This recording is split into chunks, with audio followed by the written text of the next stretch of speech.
So, welcome back to the show. My guest today is one of my favorite content creators, Jator Pierre. Welcome back to the show, Jator. It's an honor to be here, brother. Thank you so much. I guess we have done a show together before, but before we begin, can you introduce yourself like one more time for any people that into this episode without seeing the first one? Yeah. Well, my name is Jator Pierre, and I do kind of inner emotional coaching for the most part. And I've been working at that for, I guess, 20 or so years now. And I'm fascinated by human beings. I'm fascinated by myself. I'm fascinated by others. And I really like exploring the undercurrents of what is typically shared out there. I like to dive what's under that current, what's under that story, what's beneath that surface. That is what fascinates me most. Cool. That's like a very, very interesting area to study. And regarding that kind of topic of, getting to the etiology or diving very deep into any kind of issue, whether it's like physical health or like mental health, what's your take on today's topic? I wanted to focus on kind of the deep psychology of why people become overweight to begin with. So obviously it's February 2020. It's still kind of, in my opinion, still that New Year's resolution time. And a lot of people do have like fat loss as one of their bigger priorities. Maybe they don't care too much about, the health of being leaner, but at least they want the aesthetic appeal of not being like overweight. And I feel in today's fitness industry, which you've been in like a very long time, like a lot of the focus is on, oh, you got to work out more, you got to eat better. But I think it goes a lot deeper than that. And I think you're the perfect person to cover this topic. So what's your take? How deep does it go? Like, why do people become overweight to begin with? Yeah, what a great topic, and for me, a great question. And in our time together, we can probably cover one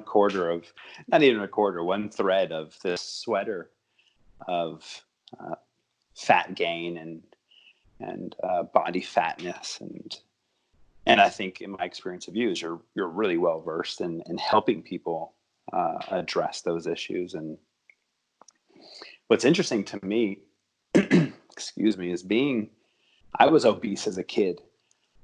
There'll be a lot of editing there. Mm-hmm. No editing. We're just going straight through. Perfect. I don't have the patience for editing. Perfect. Well, then I have some good coughing to clear up. Yep. Let's see. So I was obese as a kid, and kind of looking back at that psychology, when we look at it through a very kind of practical, literal lens. I grew up in Berkeley. My parents were divorced at around 7 or 8 years old.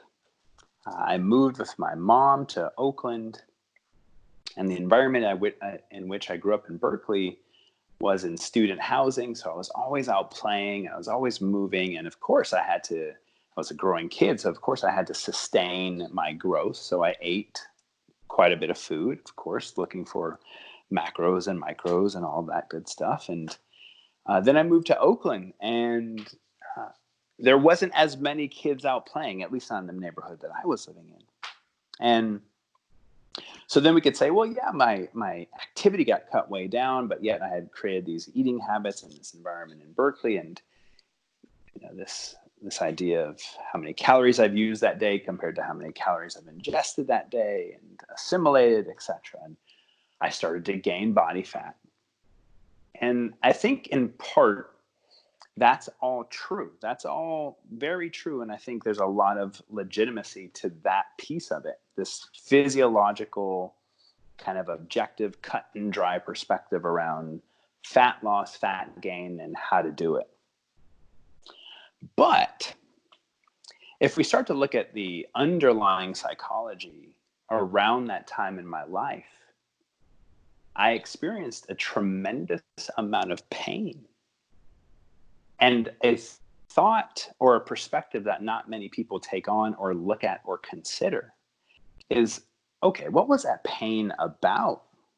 Well, in part, that pain was about this tremendous feeling that I had internally that I wasn't enough, to keep my parents together. And that, one of those moments was a spark to a deep-rooted pain inside of me of I'm not enough. Or said in another way, some sense of shame about who I experienced myself to be. And so I started to carry this sense of shame about myself. And in the mix of my parents getting divorced, carrying a very high sense of shame as a child and as an adult, we have to look for ways to cover that up. We have to look for ways to protect ourselves from that pain. If you look at the job of your ego, one of the main jobs of your ego is to protect you. Interestingly, it's to protect you in part from yourself. And so through this protection, I figured out a way to survive in this environment, i.e. my parents' divorce and my shame about it, my shame about myself actually, and probably some guilt about the situation. And so I figured out this protective mechanism to cover that pain up. Part of that protective mechanism was to start to overeat, to start to look for sweet foods, sweeter foods. And as you know very well, because you're well versed in this, well, what do we know about sweeter foods as a theme? Well, they're much more rewarding.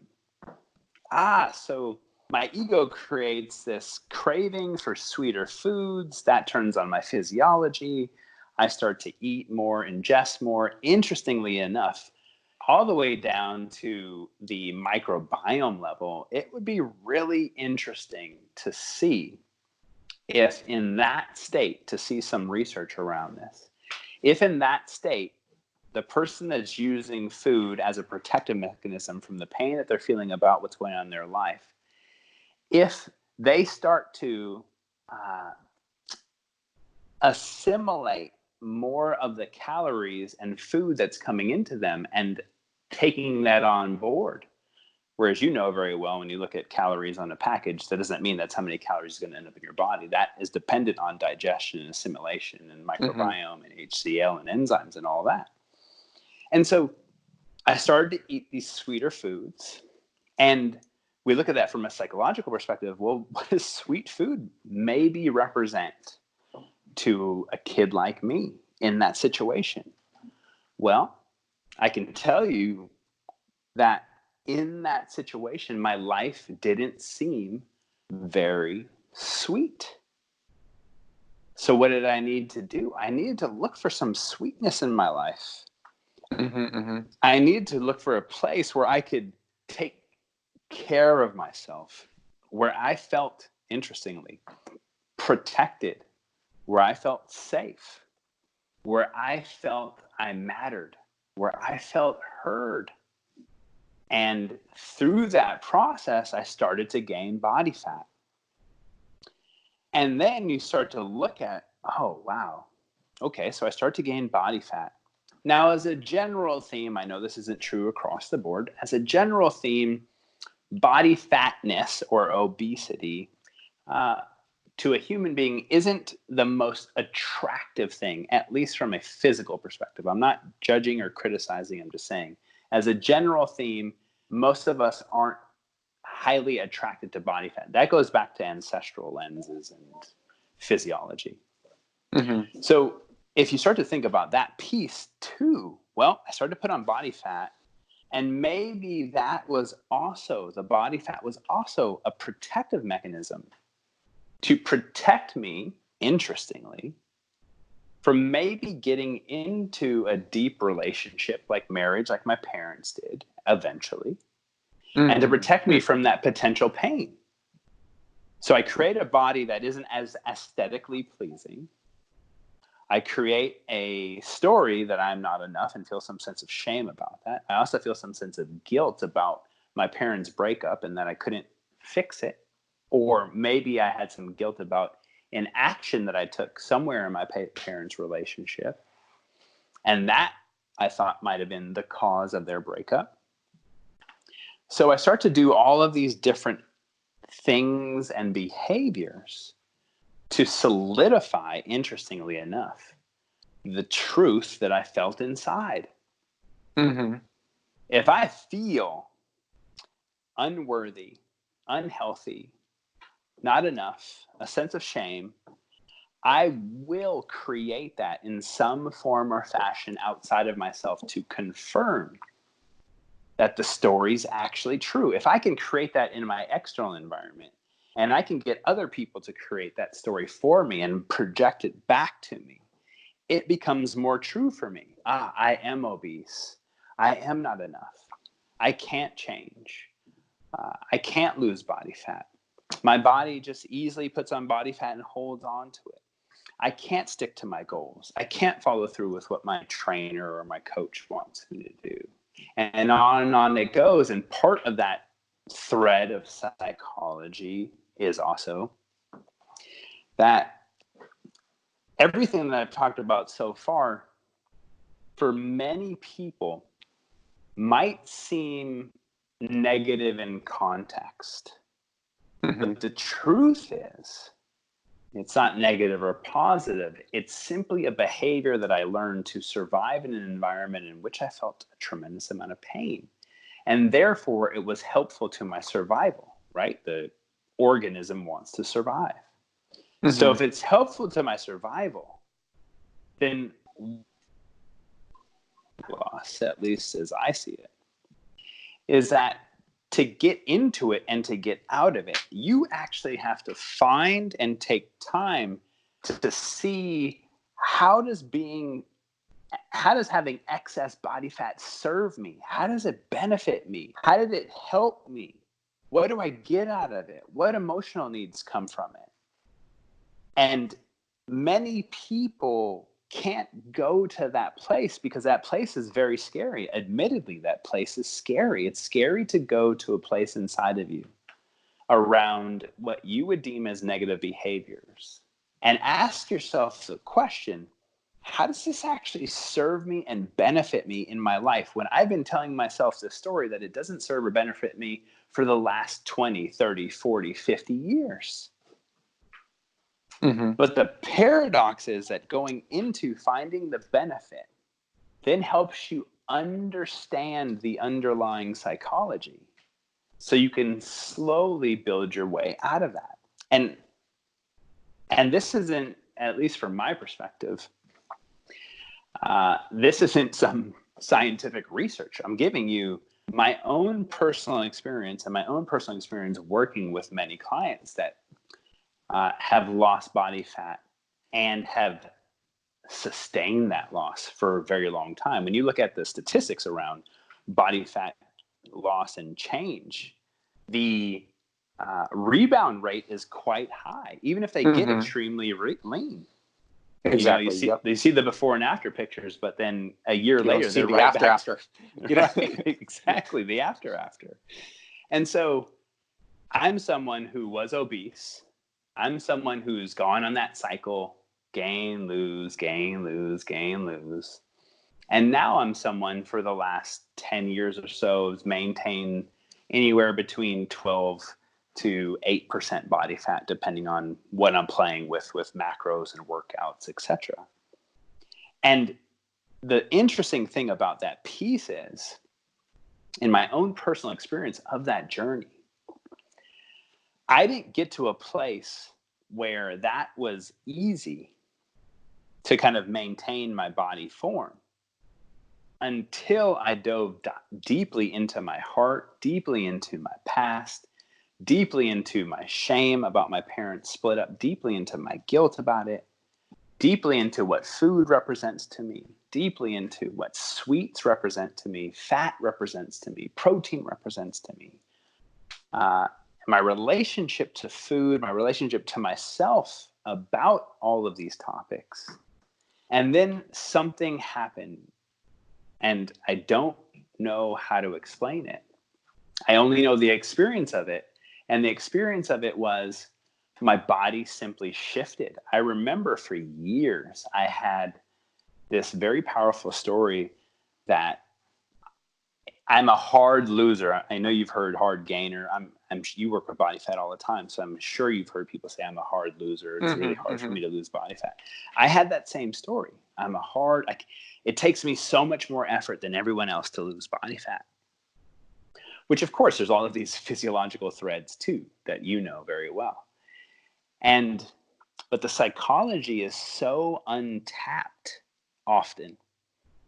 And after doing all this work for years and doing nutrition and playing with macros and playing with workouts and playing with sleep and playing with inflammation and playing with water and all these things, something over the last 5 years has shifted in my body where, as an example, this last Christmas,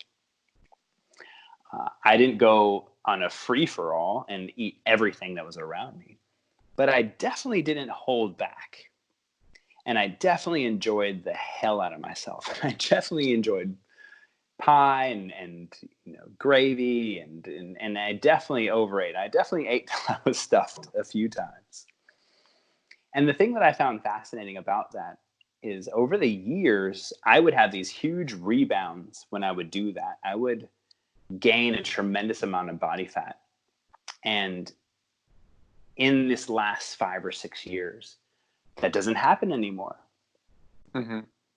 And part of that, from my perspective, why that doesn't happen anymore in terms of just that Christmas time and just as in general throughout the year, is because I've healed a lot of the pain, or I've integrated a lot of the pain that I felt about just that one moment in my life when I started to gain body fat, when my parents got divorced.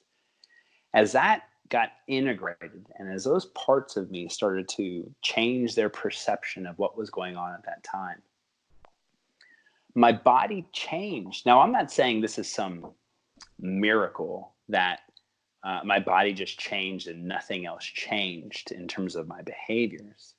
What I am saying is that as that changed internally, my behaviors with food changed, and I didn't even notice them changing spontaneously, in a sense. And that ended up showing up with a much leaner body year round. Well, Jator, you kind of hinted at it in the beginning of the episode, and you kind of mentioned that there is also like a myriad of stories that people kind of looking to gain body fat tell themselves, that help kind of like self-sabotage. Like, what would you, and I know you've probably heard this one a million times with your own clients, like, what would you say with someone that comes up to you and you tell them, like this could be the etiology of why you have these yo-yo effects with your weight, or why you can't lose weight to begin with, and they're like, I'm just busy at work and stressed, that's why I overeat, not because of any of that stuff. Like, that's totally common. I hear that all the time. What's your experience with that? Yeah, I love that question. I guess I do have some experience with that. And I'll say that for the most part, people that kind of reach out to me, I think they have a clear stream of, Jator's a little off the beaten track. So I think they're probably prepared for that. But I do run into that at times. And for me, with any kind of opposition, whether we're talking about what you just said or we're offering another perspective, all I really hear in that is a person is feeling a sense of defendedness. They're feeling some sense of fear. They're probably feeling some sense of shame.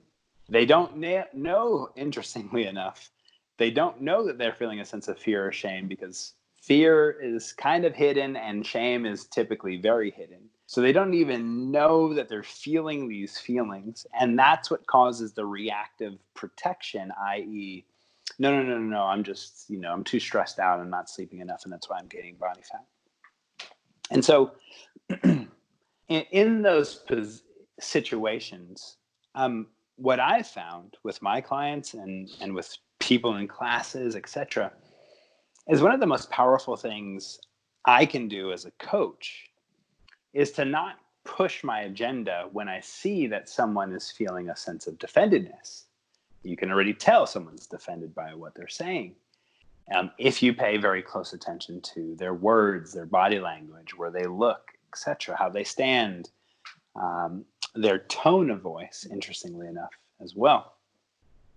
Okay, so we have this defended person, and one of the most powerful ways past any defense, in my experience, is to recognize that I'm defended too.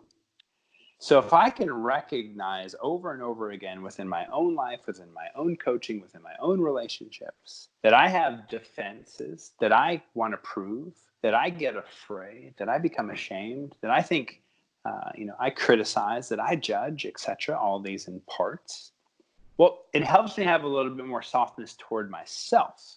Okay, so what does that matter? Well, if I have more softness toward myself in any given situation, on any given topic, then when someone shows up like that and feels defended about that perspective, I can have a high level of compassion for them.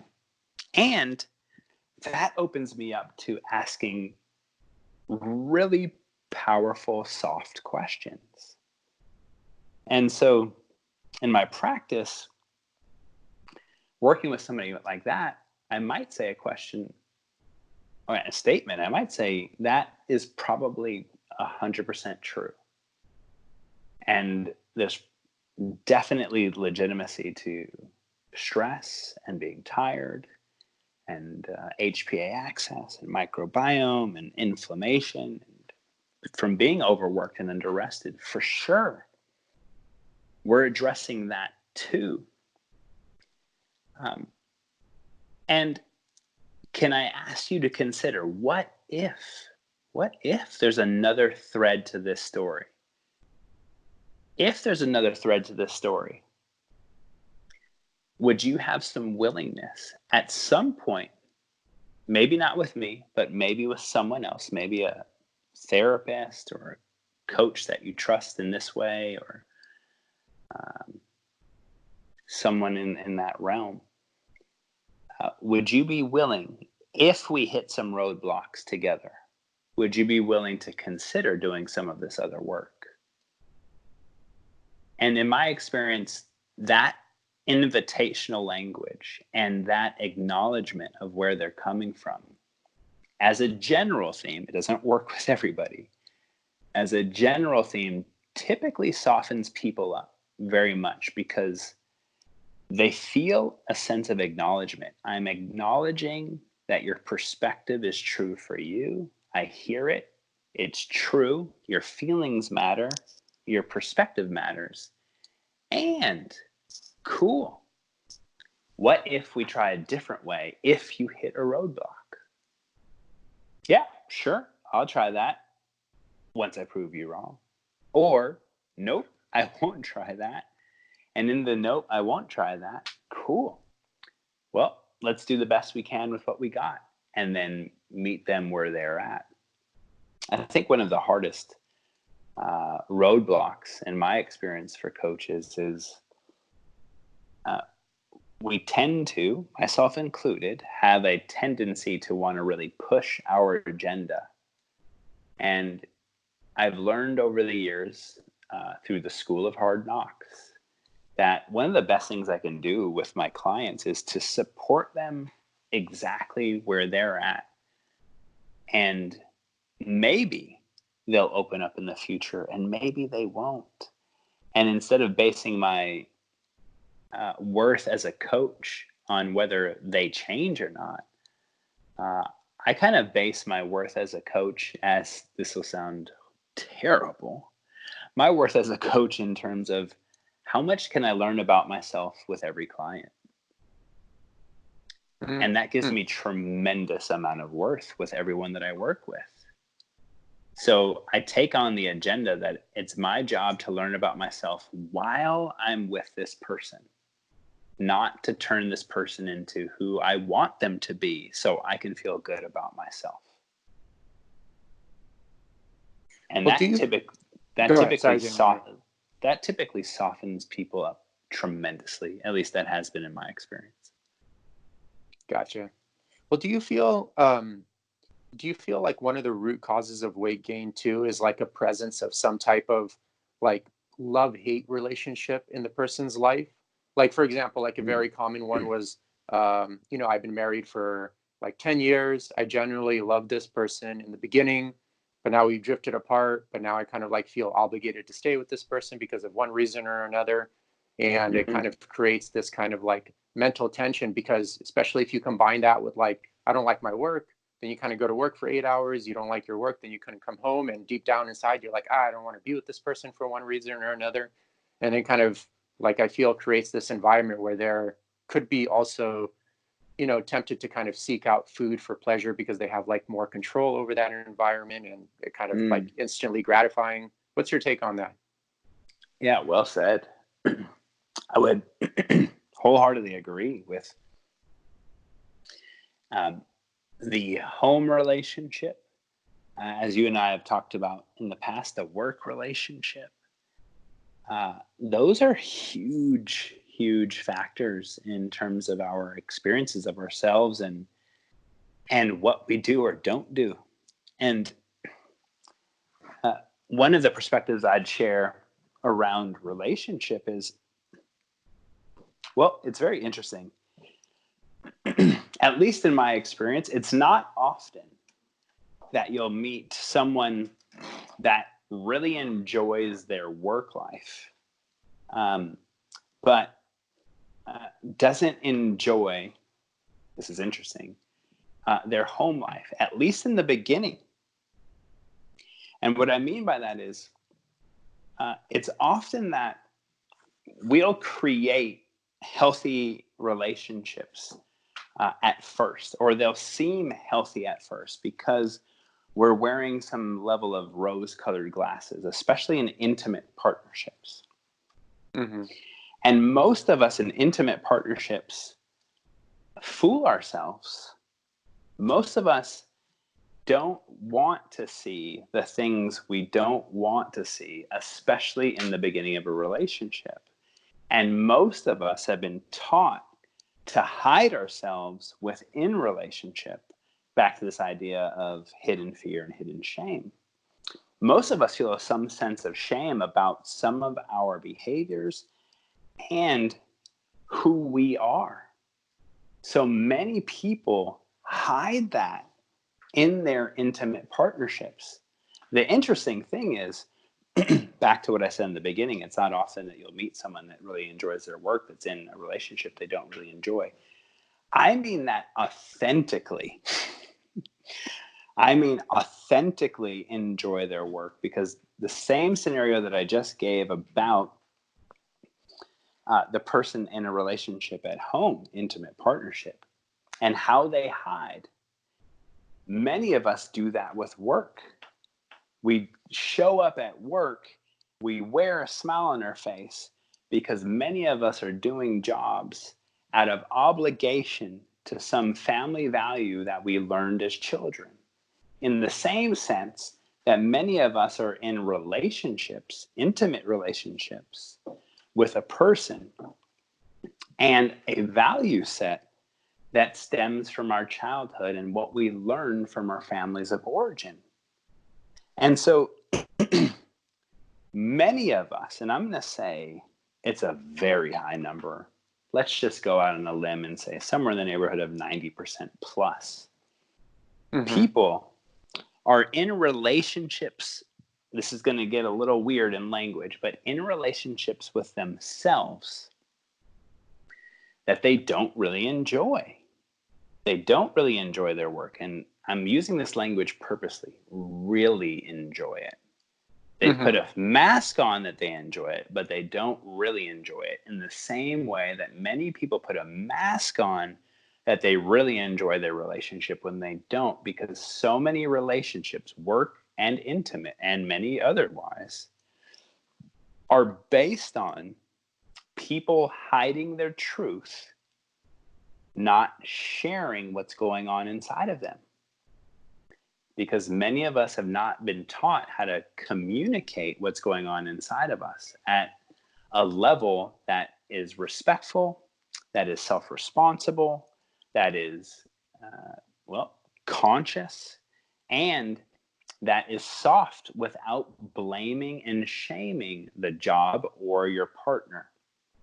And so in those situations, which many of us find ourselves in, hell yeah, you're going to see a lot of obesity due to food. But not only going to see obesity, you're going to see autoimmune disease, you're going to see diseases of inflammation, you're going to see cancer, you're going to see obesity, you're going to see thyroid issues, you're going to see IBS. You're going to see all of the expressions of a body that is in disarray or discord because of the amount of pain that they're in, that they're not willing to admit to. And then the behaviors that they implement in their lives to deflect from the pain so that they can deal with the pain and keep showing up at the job and keep showing up in the relationship. Yeah, and Jator, not to interrupt you, but like another, I guess, important takeaway is also the stress of like, imagine like if you're working for a company like full of these people, and the chances are that you're a manager that's in charge of basically your livelihood, you know, like whether you're going to get promoted or not promoted, or whether you're going to get fired, or whatever projects you're going to get onto. They're in that kind of mindset most likely as well, you know, and it's kind of scary to have your future be dependent on a person like that, in my opinion. I agree. I mean, you know, everything that we've chatted about so far, if we boiled that down to someone's perception of how their life is going, and if it's going in this direction in many ways, that is going to be extremely stressful to every cell in their body. And when you look at the current understanding of stress response and the hypothalamus, pituitary, adrenal, thyroid, gonadal axis, when you look at that current research, there's four main things that disrupt that system. And one of the main things is your perception. And so if your perception is that of, I'm stressed, I'm unhappy, I'm in unhealthy relationships, I don't like my job. I mean, even me saying that right now and repeating those words, I feel a sense of heaviness in my body. I feel a sense of pain in my body. And like, I just gained 6 pounds by saying that line. Damn you, totally. Eugene. You just sent me back Eugene. 2 months. Yeah. You know? Yeah. You just got me fat over Skype. Yeah. And I immediately sense this, not just this heaviness, but then this emotional salivation for what can I go and deflect from it. Could it be food? Could it be drugs? Could it be alcohol? Could it be women? Could it be men? Could it be gambling? Could it be? There's so many ways that we learn to kind of deflect from these pain until we're ready to start to dive into it. And that's where we go all the way back full circle to the beginning of this. Is that's how I found my way out of that cycle, was going back to where my pain in part started. And that freed me from, at least in that story, of using food as a way to emotionally deflect, which is in part causative of my obesity, and also in part causative of my cycle that I was on. Get lean, get chubby, get lean, get chubby, get lean, get fat, get super lean, get obese, and on it went. And it took, for me, not everyone, for me, it took a deep dive into the underlying psychology and opening myself up to curiosity and I got to a point where I was doing everything from a nutritional and sleep and water and all those things perspective. And it got to a point where I still wasn't attaining the results that I wanted. So I had to ask this question, well, what else is there? And I found what else there was for me. There was behavioral behaviors that I implemented to protect my heart, and I was still doing it. And some part of me was being well served through it. And until I could help that part or those parts start to change their perspective and feel safe and heard and acknowledged and seen, then my body just started to change. And I got off the yo-yo. Yep. Yeah, and one thing I always try to tell people, like a lot of times, and I'm sure you've heard this many times yourself, is like a lot of people are like, oh, I really like my line of work. But I always try to tell them, like, finding your passion isn't enough. You have to find kind of like an environment that helps facilitate your creative expression of that passion also. And I know that's like a really deep subject as well. But for example, like, okay, um, let's say in my case, like, yeah, I love, health and wellness, like studying mental, physical health, nutrition, farming and everything. But that doesn't mean like I'd like working at 24-hour fitness for at 40 hours a week, So as an example, kind of like finding your passion isn't enough. You also have to find an environment that helps facilitate the creative expression of that passion. And I feel that's going to die down your stress quite a bit, let you express like who you are, your core values, and just let you be like the person you want to be. So it's easier to be a healthy person. Well said, brother. Well said. And I think I would 100% agree with that perspective in the sense of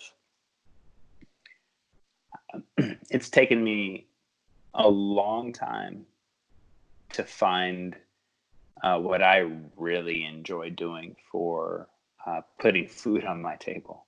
And as I've found that, and that has also been a creative outlet for me and my creativity and my heart and my mind, many, many, many other aspects of my life have completely changed. Relationship, business, body, performance, friendships. It has really changed my life by changing and finding not only what I was passionate about, but where my heart got to express. Well, can you also kind of touch on, do you see any correlation between a person not being able to, have the tools necessary to identify their core value or unique self and how that relates to fat gain? Because I presume like if a person kind of doesn't even know who they are, they always kind of like feel lost in the outside world or not safe. And then they could also resort back to, using food as comfort, because once again, they have control there. You can eat the food. It gives you unconditional love. You can put it away whenever you like. What's your take on that as being one of the root causes of weight gain? Yeah, I would 100% agree with that being a root cause in the sense of if you haven't started to explore yourself, my experience is that it's going to be very hard to break patterns. It's going to be very hard to change. It's going to be more challenging simply because there's less awareness about what the challenge is. It's not really a critique. One person's more conscious than the other. It's more of for me, how aware is the person of the underlying drivers in their life? And of course, the less aware you are of the underlying drivers, the more those underlying drivers are going to be in control of what your choices are, what your deeds are, what your words are, what your actions are.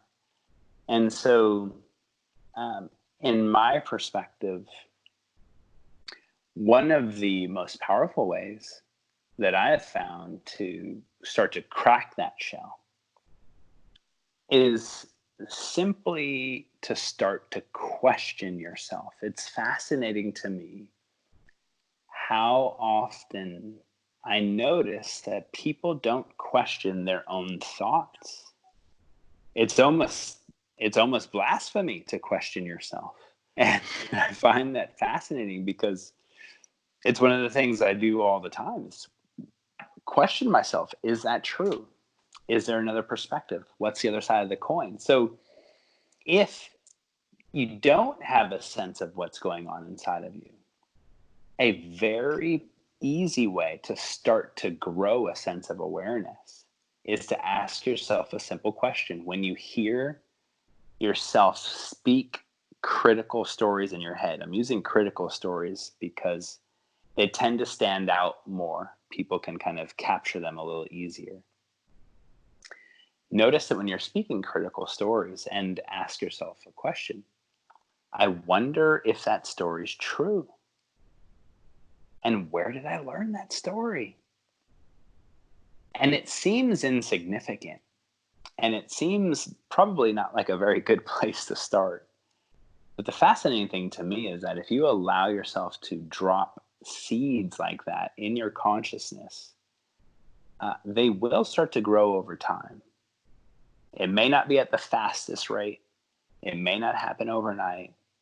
But by asking questions of yourself, you are planting seeds of curiosity, of open-mindedness, of wonderment, and of awareness. There's a very old saying. I don't know what it is exactly, so I'll paraphrase. But I think one of the first ways to get out of being an alcoholic is to admit that you're an alcoholic.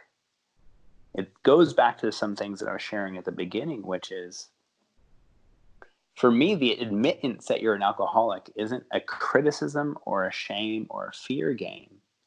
It's more of admitting that this behavior is serving you in some way. And that awareness starts to open you up to a broader perspective so that you can shine lights at different angles within your own consciousness to help you get out of it. And, Eugene, as you know very well, there are some people that are unwilling to question those stories. There are some people that are so attached to their victim stories, their rescuer stories, their punisher stories. Their ego refuses to let go. And that's okay too. Some of us just take longer than others, and it's not an issue. It's simply a matter of the illusion of time. Yeah, and I feel like one of the most common stories I hear of why people stay in kind of like, say, a toxic work environment that's leading to a lot of stress, that's leading to this, and all this stuff we talked about. As just as an example, they would say like, that aren't, consciously aware of their psyche, for instance, and aren't aware that they can kind of dive deep and ask themselves those questions that you've been hinting at. They say like, oh, I need the money. That's why I do this. Like, I don't know what your experience with that is, because I'm pretty sure you've heard that one like a million times, and you kind of already answered it, but I was just wondering, what's your take on that? Sometimes, objectively speaking, and I mean, it could be true, they do need a place to live. They need food. They might have like a kid or two that's really young still and has like random medical expenses. I don't know. So what's your take on that? That brings up a perspective, and I love what you shared in that piece too, which is that there's an objective data. There's maybe the truth of the grounded kind of literal truth. I need the money. I've been in that situation before in my life, and when I was in that situation, I think you and I have chatted about this personally. When I was in that situation where I needed the money, and maybe I was engaging in work that wasn't purpose driven, at least as I saw it at the time, or creatively driven, I sat and thought to myself, well, what do I want to do? And how am I going to get to what I want to do? And so I started to build a bridge to that. Rather than giving up on what I wanted to do, I started to build ways to kind of have one foot in one ship and one foot in another. And maybe the one foot that I kept in my personal ship at the time was much more stable. And maybe the new ship was much more unstable because it was new and unformed. But it took time to build that bridge. And I think in part, many of us don't allow patience. Don't allow a sense of patience with the change process. And that, yeah, getting out of a job and getting into a new one can be stressful, can take time, can take planning, can take perseverance, can take commitment. And it also, in my perspective, takes a bridge. I've heard many people that I've coached over the years who had this grand dream. And even though they were in a situation where they needed the money, they quit their safe situation and went and dove off a cliff to create what their dream job was. And quite honestly, fell flat on their face. I don't think that's a story that's often shared in the world, Mm-hmm. but it's definitely a potential. And I think there's beauty in chasing your dream. There's beauty in that kind of fearless nature, for sure. There's also a shadow side to it. And for me, part of the shadow side is if you do that from a completely ungrounded perspective, the chances of you falling flat on your face are pretty high. I think we do have, when I go after things in my life, of course I have my courage and my fearlessness and my go after whatever I want to create. I also have my 2 feet on the ground and keep myself somewhat grounded. So I allow myself to maybe be grounded and be, in quotes, spiritual at the same time. I think they're both purposeful. What if we can learn to use them both to help us facilitate what we desire to create in our lives? Well, I don't know if you're familiar with this practice, but of like auto suggestion. Are you familiar with that, or? I'm not. No. Auto suggestion, I mean, from my understanding, I don't have like a masterful understanding of it, is basically kind of like a way for your conscious mind to reprogram your unconscious mind. So in regards to our conversation, if a person wanted to lose weight, they would kind of like repeat to themselves, like in the morning and at night, for example, like in the present tense, like, oh, I'm already thin. I'm doing kind of like what a thin needs to do, like eating well, et cetera, et cetera. And if they repeat this enough times and kind of embed emotion behind it in a convincing enough way, not kind of like just saying words and then not really believing it, supposedly it could kind of like reprogram your unconscious mind and then obviously have like a ripple effect on your goal in the sense of like helping you lose weight. I don't know what your perspective on that is, or if it's kind of like limited. No, I mean, I hear it. And what immediately comes up for me in my perspective is that type of suggestion, I understand kind of the underlying why to do that. But at least from the work that I do and my own experience and my time with clients, is that type of speaking to self, for me, it actually is very disrespectful and discounting of much of what we've talked about already today. What do I mean by that? What I mean is that if your behaviors are driven by parts of self that needed them to survive in certain environments, and these parts, as a general theme, are still little children who live inside of you, by doing auto-suggesting, which might work for some people, it's probably some form of self-hypnosis, which will work for a time. But that self-hypnosis is disrespectful, or said in another way, turning your back on the parts of you that are crying out for your attention. They're crying out for your attention through the behaviors that you still implement in your life today.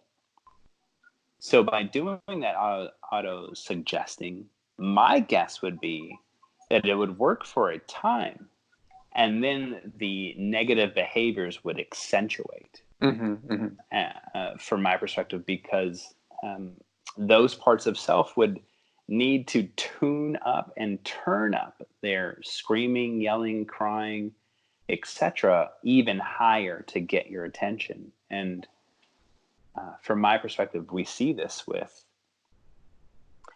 different levels of pain in human beings. Maybe a level of pain is something like IBS or diarrhea or constipation. Maybe another level of pain is insomnia and back pain and knee pain. Maybe another level of pain after that is disease and dysfunction. Maybe another level of pain after that is death or accident or loss of limb. For me, in a sense, a lot of this is driven by parts of us that are really needy for our attention. And we continue to treat ourselves like we experienced our parents to treat us as children. And as a theme, that wasn't always so acknowledging, present, and celebrating us for who we are. It's typically celebrating us for what we do and how well we fit into the family's values. Can you also kind of touch on, I know in psychology, it's very popular, especially with like YouTube content creators, to kind of just tell people to almost be like positive to the point of being delusional. Oh, just think positive thoughts, think positive thoughts. But can you also kind of touch on how limiting that suggestion could be, to just think positive thoughts and then ignore your kind of negative inner dialogue? What immediately pops up for me is very simple. I think that fits right into what we just said a second ago. And if you take the imagery of the Joker and you take a person in some of the comic books who was in so much pain, let's just say he was told to think positive. He was told to think so positive that he went home and cut a smile on his face. That's dedication. That's some serious dedication. He wanted to always be positive. So he cuts a smile on his face. And as we all know the story, or not we all know, but many of us know the story of the Joker. And so, wow, how much pain was hidden underneath that smile. And is there a time and place for positivity? For sure. Agreed. And it's not all the time and it's not all the places. And by continually always thinking positive, what I've noticed with that is people do then a tremendous amount of denial about their feelings and emotions. Everything is as it should be, which may be true. And what do you feel about it? What do you emote about it? What do you sense about it? This idea of positive thinking all the time, for me, is also partly driven by the fear and the shame that we have, or we've been taught about any other emotion than being happy or joyous or feeling on purpose or anything like that. There's so much shame surrounding anger and rage and fear and depression and anxiety. And there's so much that's bad, rather than what if those emotions are just as beautiful as any other? We just need to learn to understand them. And many of us were not celebrated as children for our emotional spectrum.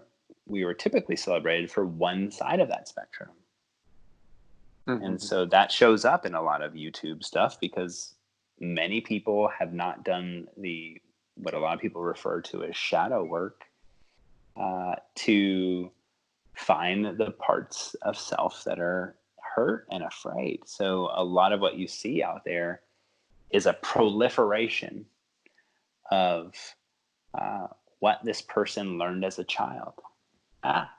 Be positive. And if they didn't learn it as a child, because they grew up in a very negative or painful environment, and they learned to cover it up, you're still seeing a proliferation of that. It's just through covering it up.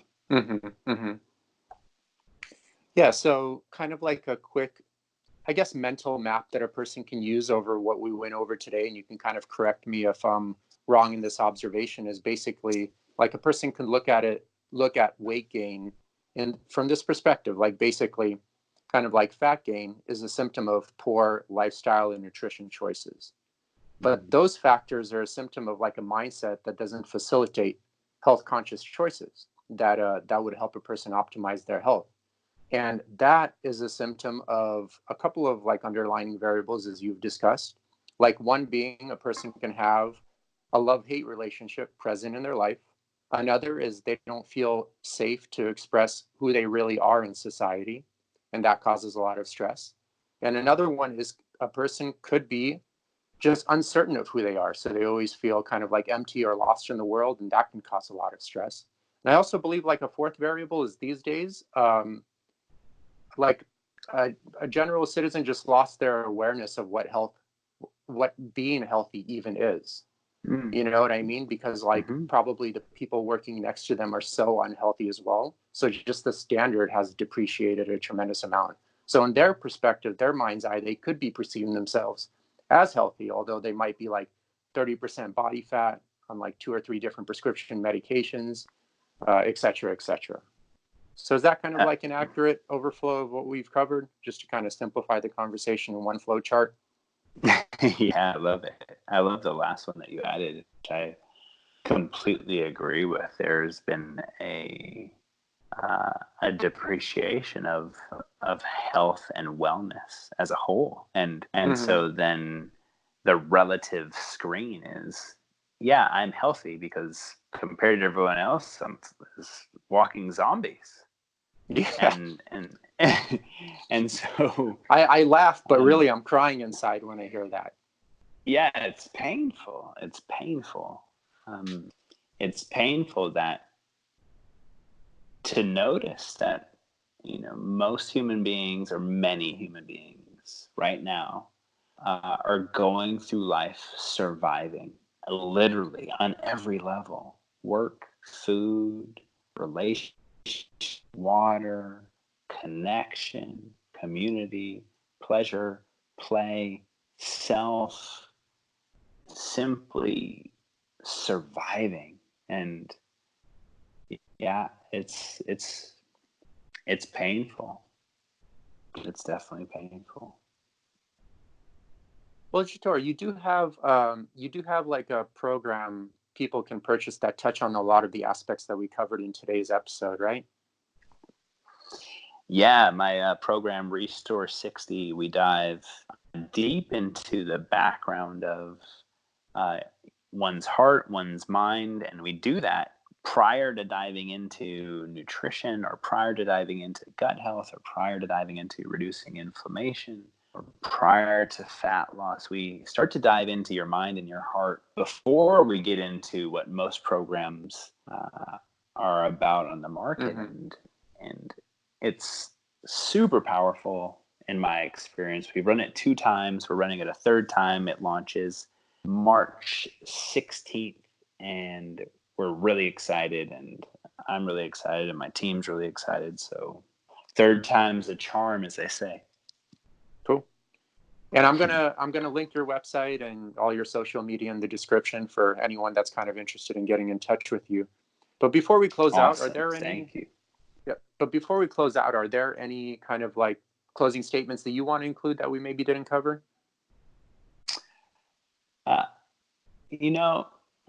I think there's one closing statement that I would just like to say from a curious and also an invitational place is, ask yourself questions on a daily basis and see what happens. I think you'll be surprised if you take the time to do that. Cool. Hopefully people will be like, I work 50 hours a week. I don't have time for that shit. Oh no, hopefully They won't be that way, rather. Misuse of words on my part. But but anyway, for the 1 or 2 that do take his advice, it will help you a tremendous amount. I've known Jator for quite a bit, and I like his work a lot, and hopefully you guys enjoyed this podcast. Yeah, thanks for having me on, brother. Cool. Thank you, Jator. All right. Hey everyone. Thanks for checking out this podcast. If sourcing high-quality food is something you're interested in, but definitely find the subject matter confusing, check out my book on Amazon titled Anti-Factory Farm Shopping Guide. It's a very easy and non-technical read that's beautifully illustrated and comes with a comprehensive video series and other extended learning material. The book, in a very simplified way, breaks down the difference between caged, cage-free, free-range, and pasture-raised meats. It'll cover how to avoid GMOs, source high-quality water, fish, supplements, and many other related topics. Thanks again for checking out the podcast, and when you have a second, please check out Anti-Factory Farm Shopping Guide by Evgeny Trufkin on Amazon.